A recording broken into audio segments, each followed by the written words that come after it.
But I understand the origin story as to why, where, especially in this country, I can appreciate that my parents' generation and their generations after, when they came to England or they migrated from Nigeria, the mindset is more about where's the opportunity, where's the avenues for financial stability, and what's going to be the most likely way of guaranteeing that. Hence I call it the Holy Trinity: accountant, doctor, lawyer.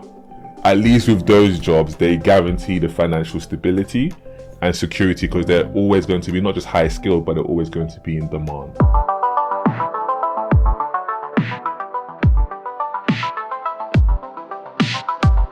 Hello everyone, and welcome to this week's episode of Against All Odds. My name is Daniel Coker, your regular host, and in our studio today we have Odudu Inyang, also known as Emmillio, as his professional name.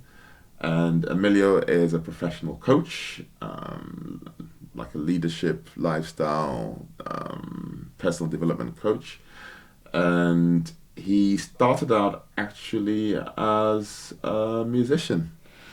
That's kind of his background, and he'll be telling us a little bit more. Odudu or Emmillio, which one do you prefer? Whichever one you prefer to call. Okay, Odudu, you're welcome to Against All Odds. Absolute pleasure to be here. Thank you for inviting me. Fantastic.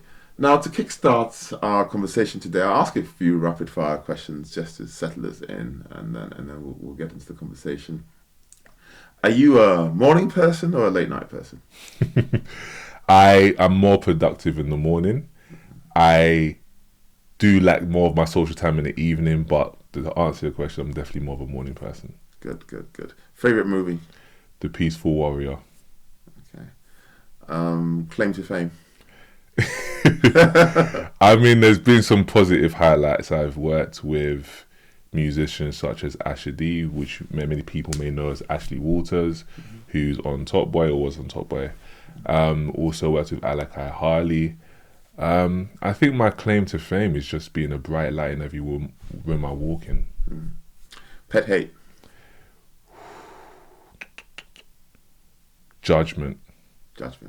When others are judgmental of others. Right, okay, cool.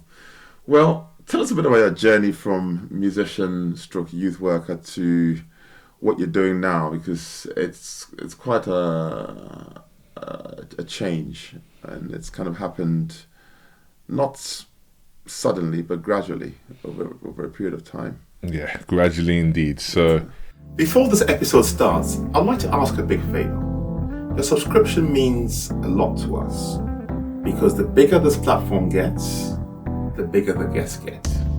So do me a favor, please click on the subscribe button and the bell notification so that you don't miss out on any future episodes. Now let's get back to this episode. it started off, I wasn't even a fan of music when I was a kid, because the only form of music I grew up seeing was Top of the Pops, which I didn't like, and just some of the African music my parents would have in the background. And then I discovered hip-hop around 13, which is pretty late for a lot of people. And I just got into a passion of rapping and doing spoken word. And then from when I was 15, because one of my first mentors mentioned that the best way to learn music is to teach it. So I started mentoring from around 15. There was youth music, they had a peer program, so I started mentoring 13-year-olds. And as I was doing rapping, and I then started developing a love for music production, which I started from 15, and at 18/19, I started audio engineering. And during this time, people in the studio would say to me here and there that I should be a life coach and a motivational speaker, which I just dismissed completely. And then from that time, I did quite a few different things, from sound design to sound engineering and light engineering. Just from the community center I was studying as a young person, who trained me up also to do what I was doing professionally. And I was someone who followed my curiosity. So I always wanted to make a film. And I spoke to one of my other mentors, and they're like, no, you can do that right now. And I thought I could only do that in my 30s. So I wrote and directed 2 films at 21 that was in the East End Film Festival. And from that time as well, I was doing music production, audio engineering full time, whilst also doing youth work and teaching. So doing that for a good few years, and I did a good few things in between, from fundraising. So I fundraised about over £25,000 for 7 different charities, including Cancer Research UK and British Heart Foundation. A couple of people I met on my journey then also said I should be a life coach. Then when I'm doing business, where I'm doing influencer marketing, I'm doing sales, other people are telling me I should be a life coach and a motivational speaker. So this kept following me around, which I still dismissed. And during the pandemic, like most people who evaluated a lot of what they were doing in their lives and whether they were going in the right path, just before the pandemic happened, I noticed in any case that a lot of people become successful sometimes during the darkest of historical times, from economic depressions or recessions. So in the back of my mind, I was thinking, how's that going to be the case for me? And during that time, I recognized my life felt unfulfilled. So as much as I enjoyed making music and connecting with people through music, I didn't really enjoy the business of music and what would be required to get to a greater level than I currently was. So during that time, I took it as an opportunity to reflect on my life and work to solve my own problem. So when I looked into what's required to be a coach, I immediately recognized that, I see where people was coming from. What was required to be a coach is naturally who I am versus, this is what I do or this is what I say. So again, I looked to start in which I developed a framework, because they mentioned one of the first things you'll need to do is not just study frameworks, but create your own. And because I've been working in education at this point for 20 plus years, that wasn't an issue for me to create something, because the first challenge was solving my own issue. And creating, and in that journey, I recognized that there's a real correlation between what you want out of your life and your lifestyle. And if your lifestyle isn't matching what you want out of life, maybe you should reconsider where you're going. And again, it confirmed what I felt about music, because I wasn't living the lifestyle to improve my outcomes in music. And I wasn't prepared to. So during this time, it was like a combination of different things happening. So I always wanted to write a book, but I didn't feel like I was good enough to write a book that would be captivating enough. So during this same period of time, I asked myself, if I had to write a book today without knowing anything new, what would I call it? And the most authentic book idea for me came from that time, which before it was called Why I'm Not Successful Yet. And it was just going to be a memoir of, after the fact, recognizing it was just going to be simply excuses as to why I wasn't successful. And people I always had the feeling that I was supposed to be successful, and I've always felt that people spoke to me like they'd expected me to become successful. And as I'm writing the book, just coming up with different ideas, doing some research, I wasn't taking it as seriously. Then as I started exploring coaching on a separate side, and then I delivered a motivational talk as well to young people who work with Tower Hamlets Council, who felt disenfranchised because they felt that was being treated by MPs and councillors as tokens. So during this time, it became a combination of different things. One, doing this motivational talk, in which I titled it How to Plan 100 Years into the Future, as well as doing the coaching and exploring that, and also working on the book. So going back to the coaching framework, as I was getting real solutions for myself and again real improvements, I offered 2 people I knew some coaching completely for free, so that I can test out to see whether my ideas not just work on me but work on others. And there was real value and real impact that I saw within their lives, but more importantly, they saw the impact in their own lives. And then it was a case of, you know what, I think I'm ready to charge. So I immediately got myself a life coach. And literally I said, my aspirations are in your hands. This is the plan. This is what I want to do. But I'm open to your insight as to which direction I should go to. And it's been a blessing ever since. Managed to work with so many people who have brought so much value to my life, never mind those who have delivered value for themselves and seen growth. Because for me, with what we do, or what I do specifically, so it's kind of like one-on-one, or it's like more in the corporate space? Both. Okay. So, and with what I do is always credit to the people I work with. So yes, it started off as one-to-one, but at the same time, corporate and just organizations in general just invited me to come and give my insight or work with people. Because when you go into a situation with a challenge, someone may say, I need coaching, just coach me. But you may recognize that it's not just you who may need support, it might be a wider group. Same way, some people may invite me to come and do a motivational talk because the team needs to buy into a particular idea. But I may come in and say, what if you're being inflexible to what they need? Mm-hmm. So what's the key message that you talk about, the key thing, the key topic that you... So in terms especially of... in the book, you know. Yeah, so the mission is to help people live their definition of success. Mm-hmm. And success can be a far-ranging, it can be a very dynamic definition, but more importantly, subjective. So when I work with any particular client, whether corporate or individual, what is success to you? Where are you in that plan, or do you have a plan? And if you're not sure what success is to you, let's work through it. So it can be something as simple as someone who's doing really well in their career, who wants to resolve some family challenges, whether it's lack of work-life balance, or whether it's there's just a discourse between family. Or it can be someone where I've achieved what I wanted to, but what's next?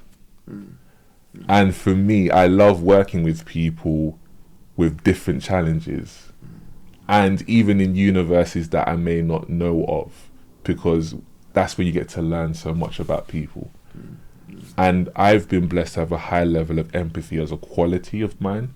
So I always love learning about what people do at the different universities they're in, but I also have a level of detachment where I may not buy into the excuses.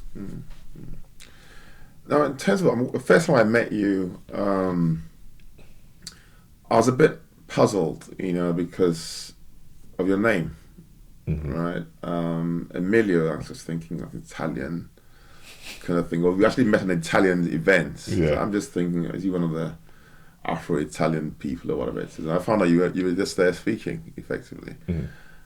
And then the Odudu, which I think is a nickname, is a nickname? No, Odudu is actually my first name. And then Emmillio is, so I can, what's the word? Depuzzle the puzzle, as it were. Please do. Where, when I was doing music, that used to be my music name. And honestly, it's a very trivial example of how you come up with a name, because people would normally just call me O for short in music. But I thought I need something cool. And back then, when I was, 14, 15, I came across the word Emmillio. I'm like, oh, that's a good name. It was something as simple as that. I wish it was something more profound or poetic. Yeah. It was as simple as that. And with my journey in music, I had my website, emmillio.com. And then as I was coaching, I was just thinking, I wonder if I can get people to call me Emmillio as a coach, because in retrospect, you can argue it's definitely a little bit of a insecurity from a place of, as you're starting off coaching, maybe it's easier for me to have a pseudonym versus going through my first and second name. And I thought, I wonder if people can call me Emmillio. And corporate people did. And it very quickly got to a point of, you call me whichever name you feel comfortable. So most people call me Odudu instead of Emmillio, but I always give people a choice. Right. And what was it like growing up, obviously, from an African background? I presume you're born here. Yeah, born here. But originally from Nigeria? Parents originally from Nigeria? Yes. Okay. Because the name is not typically a Nigerian name, is it? Well, this is the thing, right? Because the part of Nigeria where I'm from is very common. Okay. So there's over 200 tribes in Nigeria. most people know of Yoruba, Igbo, and Hausa. So where I'm from is the southeast, nearby, bordering Cameroon specifically. So the part of Nigeria I'm from is actually a very common name, but I get that a lot. There's many people who haven't heard of the name before, but it's okay. Like a lot of people who like born and raised in Nigeria may have known the name, may know the place I'm from. So where I'm from is Calabar Kingdom. My mum's from Calabar and my dad's from a place called Ijo. But again, all south east Nigeria. And yeah, it's a beautiful thing because there's a real origin story behind the name as well. So the name itself means the power is in your hands. Okay. So it was very important for my mum for me to have a name that almost sets out my predestined path.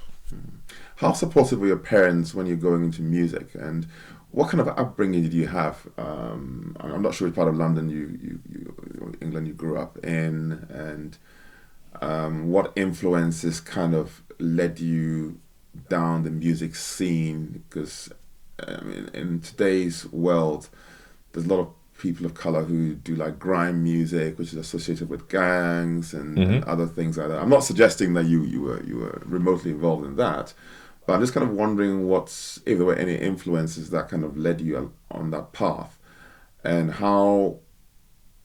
what the response what the feedback was from your parents, as traditional African people. So my dad was dead set against it. I remember there was a initiative that quite a few different boroughs in London did. So I'm originally from Hackney in London, and there was a initiative called Summer Uni, where Hackney had it, as well as Tower Hamlets, as well as Islington and a few other boroughs, where young people during the summer could experience different professions for at least a week. So you had different parts of the borough, different organisations hosting these workshops, whether you wanted to spend a week doing business at Cass Business School, or if you wanted to do cricket for a week in a Mile End Stadium, for example. So when I first wanted to try DJ, my dad looked at me like I was on the way to becoming a criminal. Kid you not. So even then, funnily enough, that DJ course was full up, so I ended up doing maths and I think French that particular summer. And then when I got into music, yeah, my dad was dead set against it. My mum was a bit more relaxed about it, especially when uni came around, because with uni, it was very implied. It wasn't a debate as to whether we're going or not. The only debate was what subject are you going to pick? Yeah. And I picked business management. So that was the reason why, because I didn't want to get exploited in the music industry. And from when I picked that, my mum was comfortable with my path. And then over time, my dad became more open to it, and he would be the one telling me about, there's so many opportunities in Nigeria to do music. But I understand the origin story as to why, where, especially in this country, I can appreciate that my parents' generation and their generations after, when they came to England or they migrated from Nigeria, the mindset is more about where's the opportunity, where's the avenues for financial stability, and what's going to be the most likely way of guaranteeing that. Hence I call it the Holy Trinity: accountant, doctor, lawyer. At least with those jobs, they guarantee the financial stability and security, because they're always going to be not just high skilled, but they're always going to be in demand. So they became a lot more open to it over time, specifically my dad. What attributes would you say that you've discovered in yourself, upon reflection, that perhaps might have made people who encountered you early on in your career or came on your journey think that you'd be suited as a life coach? Were you just somebody who dishes out good advice, or because I know, so the first time I met you, I noticed that you're somebody who could have lit up the room, and you galvanize people around you and all that, and I could tell you're a people person, but I'm just sort of wondering if there were any specific attributes which you can sort of put your finger on as to what kind of sets you apart, to be successful on this life coach journey. Funnily enough, the first sign or the first quality I recognized, which I thought was a curse before, was people, by the grace of God, always felt comfortable sharing things with me that not necessarily anyone else knew. Right. And funnily enough, the way I found that part about myself was when I was a kid trying to do dating at 13, 14. And as they say, right, when you're talking to someone you like, yeah, you don't mind and you're happy to be someone they can confide in, but you also don't want them to dismiss you as an option either. So in my mind I thought, alright, you can confide in me, brilliant, but I also want to date you also. And I noticed this, just men and women felt comfortable sharing who they are with me. The confidence and people part was learned behavior. So even though I was very shy as a kid, my mum would tell me first how a lot of people seem to always want to gravitate to me in primary school. And even though I wouldn't say I was the popular kid in school, I did know everyone as well. So that was the first element. And also when I in my shy time of my life, I was very observant. So most people who are introverts can be really good at reading the room, reading the energy, but also I always loved plugging gaps. So if I'm in a room where there's already a great environment and energy, I may be different compared to whoever feel like the room is a bit quiet and needs a bit of energy. So I noticed that about myself. Also, just very curious about humans. So it wouldn't necessarily be who am I and why am I good at this. It might be, other people around me are good at certain things. I'm curious as to why and how. So when I would speak to people, it wouldn't necessarily just be about advice. It may just be something as simple as, from people who I've observed who are in this place, they seem to be doing this, this, and this. And funnily enough, with coaching, it's not necessarily about giving advice anyway.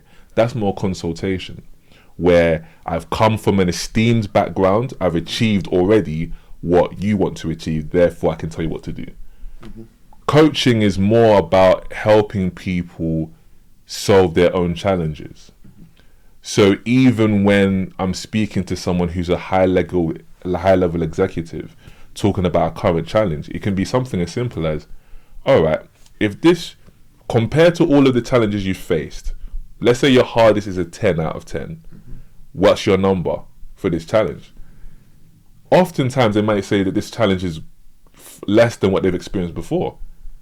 Mm-hmm. So you're already equipped to deal with it. Tell me more. How did you solve that big challenge? What's the differences now? Mm-hmm. And let's say the challenge they're going through is bigger than what they've experienced before. It's simple. Have you ever been in a situation where this was something new, but you still managed to resolve it? Mm. And if not, let's make this the first time. Mm. So rather than thinking of, I'm just here for you to tell me what to do, it's about working to help people recognize they're already good enough to resolve their challenges. And if not, we're going to quickly help you do that. So how do you prepare for a coaching assignment, whether corporate or individual? I mean, do you do research about the person, or do you just kind of go in with nothing, sort of no preconceived ideas, and then try and find out by asking questions about the person, and you quickly kind of engage the person in a conversation of value, sort of what they could do, to get out of a situation, or what they could do to improve themselves, or whatever it is? Or do you, like I said, do some research ahead of time so that you can anticipate what the questions might be and be prepared with possible solutions? Interesting. Or suggestions. Yeah. I typically enjoy the most getting to know what I need to know in a conversation. Now, when working with me, you do have an option of sharing a little bit about yourself, what you're looking to get help from, but more specifically, I like to leave the option of, is there anything you think I need to know that will add value to the conversation and the outcome you're looking for from the conversation.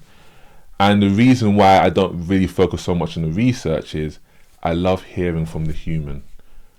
There's a great book that talks on this called Getting Naked. And it's a book that touches on someone who runs or he's involved in a big consultancy firm, and they've constantly been beaten by a smaller consultation firm, and they go and actually acquire it. So now the person who works there has to go and find out what makes them so good while they've been losing. So this is like a real David versus Goliath story, as the guy from the Goliath team now tries to figure out what David was doing. And from doing that, they was in the Goliath team, they was researching, almost coming to a client from the place of, we already know your problems, we can anticipate this, this and this. And how they kept losing to the David team was they recognized that, oh, these guys will just extract that everything from that conversation and the person. Because, and not just that, just from my own observation, you can read things, but when a human speaks on it, adds even more color and context. So you may say, and again, I've known this a lot as well, where you might look at things like, oh, what they're doing is amazing. And then I'll interact with people and they might say something as simple as, look, that's just marketing.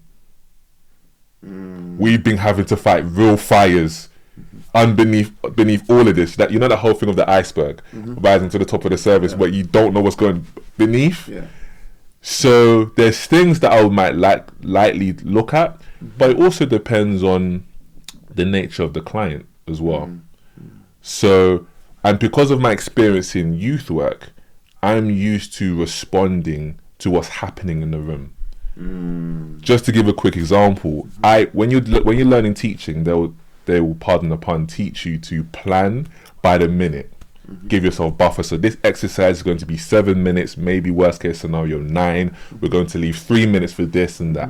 So as I'm then planning to do sessions in youth society, like youth centers and community centers, I'm also noticing that there's a lot of changes. So I'm planning for maybe 5 people to do music production.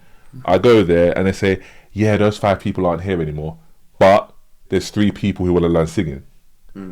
So from then I just realized there's going to be moments in your life you're going to have to create your plan while you're in the room. There's been occasions when I've done motivational talks, had it all planned, presentation put together, read the room, and I say, you know what, they're not going to resonate with this, throw it in the bin. And then would talk to them from where they're at, what is needed in the room versus what I had planned. So it's a combination, but I like to lean in with the human. It's a bit more responsive. Yeah. Okay. From your experience, and also sort of looping back to the title of your book, Why Are You Not Successful Yet? What would you say some of the factors are for people who are watching, who might not feel that they have succeeded, whatever success looks like to them?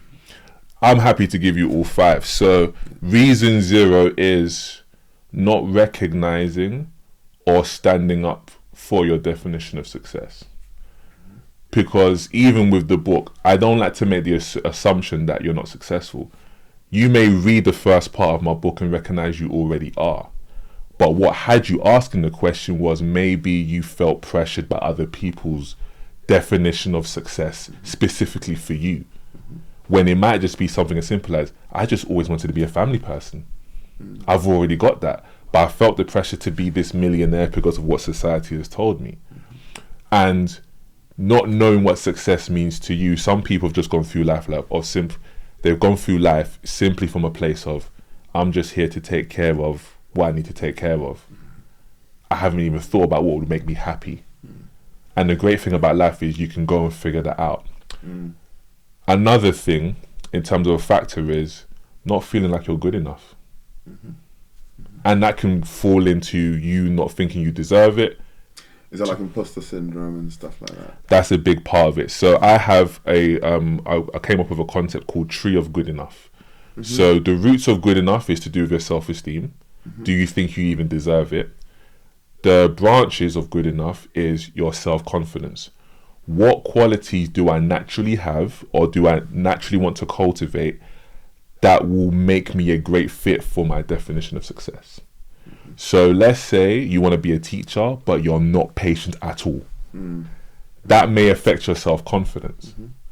And then the last one, which is the leaves of good enough, is just confidence. That's just to do with the technical things. That's stuff you can learn on YouTube through studying. How do I get good at delivering a motivational talk?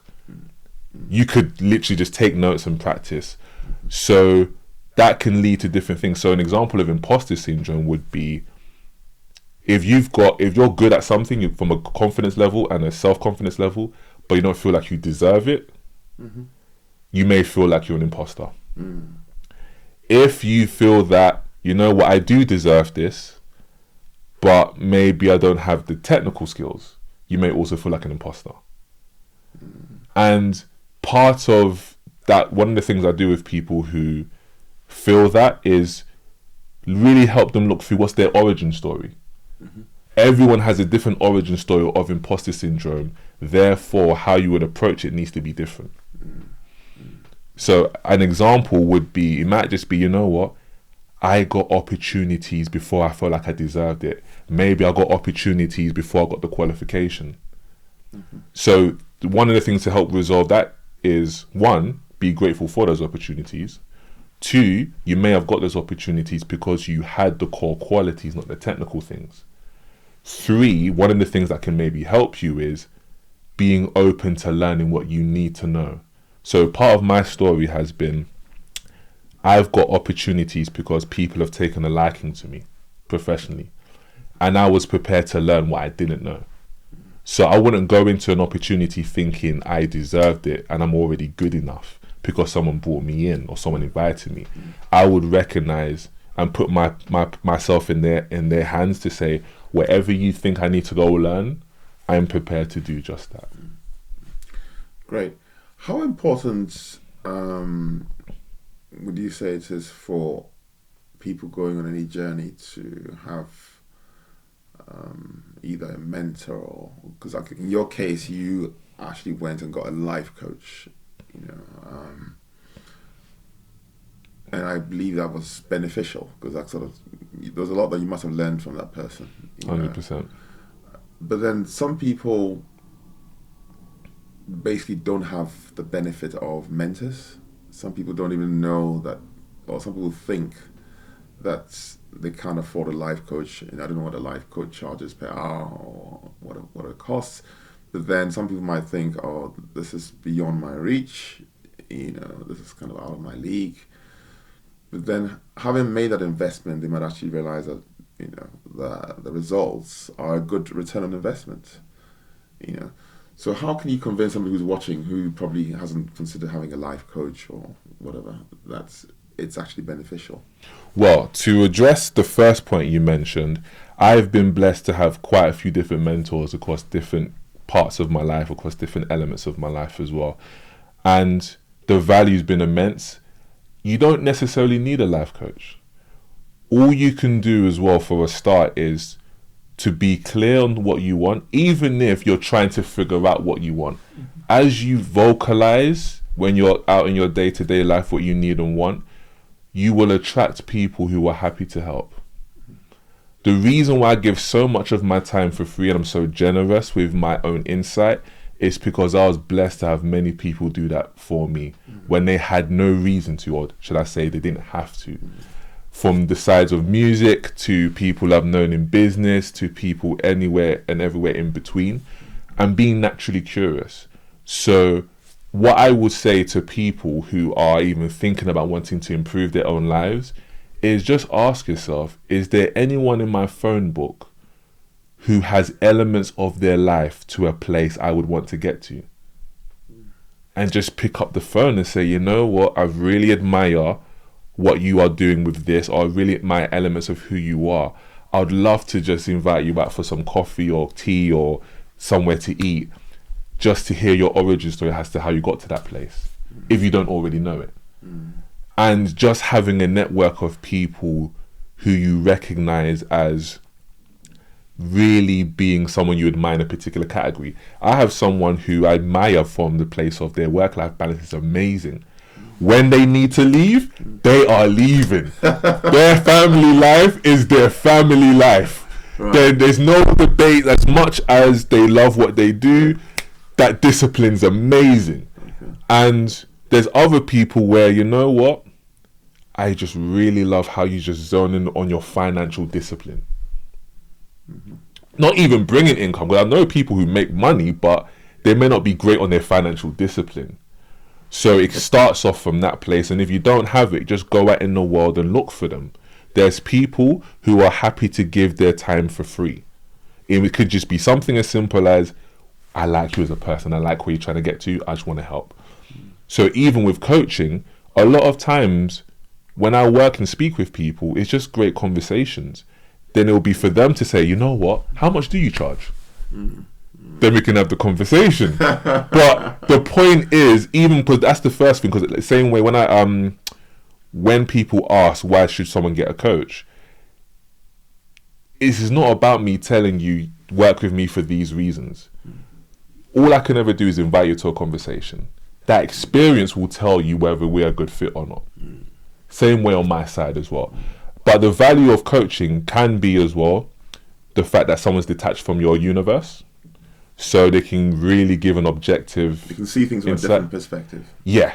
And there may be the person in your universe who can challenge you. So I coach a lot of people who help others, so they don't see help as something they receive or even ask for. So they can come to me from a place of, I help everyone in my universe. You're the one person I think who can help or push back in case someone has a story that they're telling themselves that's blocking themselves from progress. And because everyone has a different style of coaching, everyone should anyway, there can be different benefits. You may have the drill sergeant where the person just needs to have someone put the proverbial foot on their proverbial neck. You may have the person who puts the arm around the shoulder because life's hit them quite hard quite a few times. And I'm a combination of all of the above, because I like to recognize what does this person need in this moment. And that's just been part of who I am. So I'm very malleable in that sense. And the last one being accountability, where, you know what, I have someone else who's holding me to account for the things that I'm working towards, and I can't let myself down, because that would be also letting them down. Okay. What advice would you give to somebody who is experiencing burnout in their lives, in their career, their lives? So the first answer would be sharpen your axe. Now, this is actually a workshop I've delivered and I'm regularly delivering. We're going to look to do it all around London and up and down the country, where it's come from a phrase or a quote from Abraham Lincoln, in which he wrote, or he said, if you gave me 6 hours to chop down a tree, I will spend 4 hours sharpening my axe. So in that same context, so many of us are chopping the trees of life with a dull blade. Yeah. So in that same context, and a lot of times as well, most of us don't have a great understanding of our capacity. So we don't know we're tired until we're exhausted. Okay. And all of a sudden, there's maybe too many responsibilities.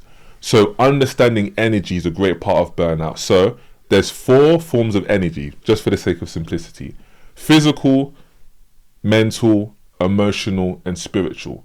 Now, with all of those different categories, there's different signs of fatigue. There's different triggers to that fatigue, as well as different ways of restoring your energy in the short term and long term. Some people could be mentally fatigued. That's what's leading to their burnout. Physically, they're doing just fine. Others, it could be spiritual fatigue.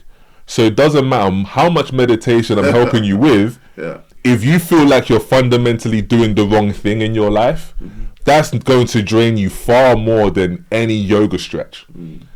So the first thing I would say to people is try to learn and recognize what form of fatigue are you. Some people, by the way, is a combination. So by the time this comes out, I'll have my energy assessment quiz in which people can go and look at and see for themselves. But generally speaking, they should think about and make time for the things that naturally energizes them. So I will work with someone and say, you know what, just to keep it simple, what's one or two things that really energizes you? Someone might say reading a book. Okay, when was the last time you done that? Then you might hear, I haven't done that in a while. Ooh. And then it will be a case, then I will say to them, all right, when in the next 72 hours could you schedule time to read that book? Even if it's just 2 pages. And let's make it a thing now.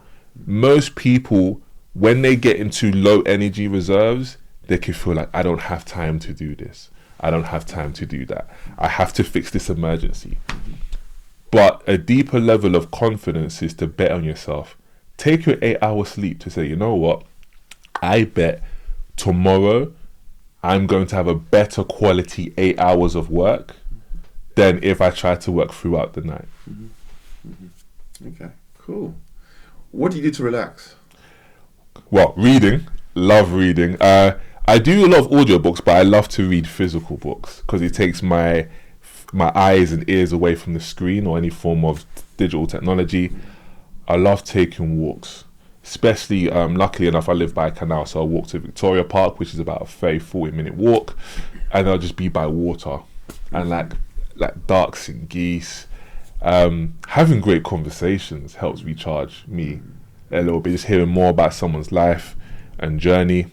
Journaling, I do that as well. And one of the things I do more in my life is digital detoxes. So it's either for at least 24 hours or maybe a weekend, no phone, no TV, no computer, and just do tasks that I can only do in paper form. So things like word search, Sudoku. That's when I've noticed my mind gets sharp again versus just being on the screen all day. Okay, so I haven't forewarned you about this, but I'm going to ask you to either give us a rap sketch or spoken word or just a little something. Something from the past. I've got no problem doing that. Because it's funny, right? When I used to mentor young people who say they want to rap, I said, if you want to rap, you should be able to give me some lyrics right now. Yeah. And anyway, anytime I go to a school, they ask for rap, so I'll give you one right now. Yeah. Back in the days, I didn't know what I wanted. Started writing bars from there was a rap. Around 13 years old, where the pen was mad, but only the paper got stabbed. I thought the trap was for mice and rats. And now I'm obsessed with cheese, but more than money, I want to be free from jealousy, anger, and greed. Let the rest race, ain't on 9 to 5, or waiting for fiends to call my line. That's dead to me, but do your own thing. Let me go in the booth. I make 4-5 from a tune, or not use a 4-5 on a U. I'm in love with music, knee deep. When man say they don't see me, I tell them music's my life. Wow, this is definitely a gift. It's been a long time since I rapped, but yeah, again, you're always a rapper at heart. You still got it. Thank you. Anyway, as we bring this conversation to a close, we have a tradition of this podcast where we give our guests the opportunity to dedicate their episodes that they feature on to anyone or any group of people of their choice. So who would you like to dedicate this episode to? And you can look at the camera for that. This is a long list. I want to say thank you to every single person I've ever had a conversation with that's truly added value to my life. A lot of times you don't get to decide what value someone else has had in you, in your life. Sometimes it just happens, and then you may thank them after. From a maths teacher who made me realize I'm at my best when someone's foot is on my neck in Miss Otobo. My very, very, very Nigerian and African teacher, where it's like, the more I believe in you, the more I'm going to pressure you. To even my missus, she knows who she is. Thank you for being such a great support system and a great value to my life. To my sister, who's been an absolute soldier in my life as well. To my mum and dad for giving birth to me and all the things that they have done.